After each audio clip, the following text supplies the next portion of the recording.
તો પીએમ મોદીની સોનું ન ખરીદવાની અપીલની વડોદરામાં અસર જોવા મળી। નાના મોટા જ્વેલર્સને શોરૂમ બંધ કરવાનો વારો આવ્યો છે। જ્વેલર્સોએ શોરૂમ વેચવા માટે બ્રોકરોનો સંપર્ક કર્યો। દેવું વધી જતા જ્વેલર્સોએ પ્રોપર્ટી વેચવા કાઢી છે। માંડવી સોની બજારના 9 જ્વેલર્સે શોરૂમ વેચવા કાઢ્યા। છેલ્લા 3 દિવસમાં 9 જ્વેલર્સે બ્રોકરનો સંપર્ક કર્યો। યુદ્ધની સ્થિતિ બાદ પહેલેથી જ મુશ્કેલીમાં હતા જ્વેલર્સો, ત્યારે સરકારની અપીલ બાદ હવે ધંધામાં મંદી આવી છે। જ્વેલર્સો અન્ય ધંધા તરફ વળવા તૈયાર।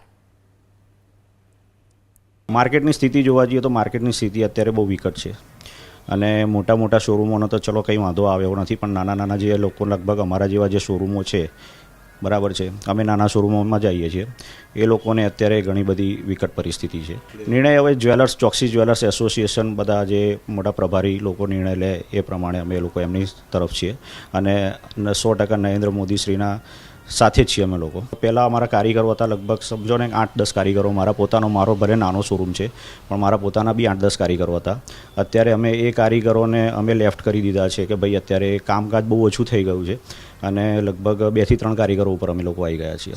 મારી પાસે સોનાના ઘરેણાના શોરૂમો વેચવા માટે આવેલા છે કે ભાઈ હવે અમારે કોઈ ધંધો વર્ષ સુધી કરવાનો નથી, માણસોને ખાલી બેઠા પગાર આલવાના, લાઇટ બિલ બારવાનું, પેટ્રોલ બારીને દુકાનથી ઘેર જવાનું શું, અને આ ગરમીની અંદર બેસી રહીને અમારે એસીના બિલો ભરવાના।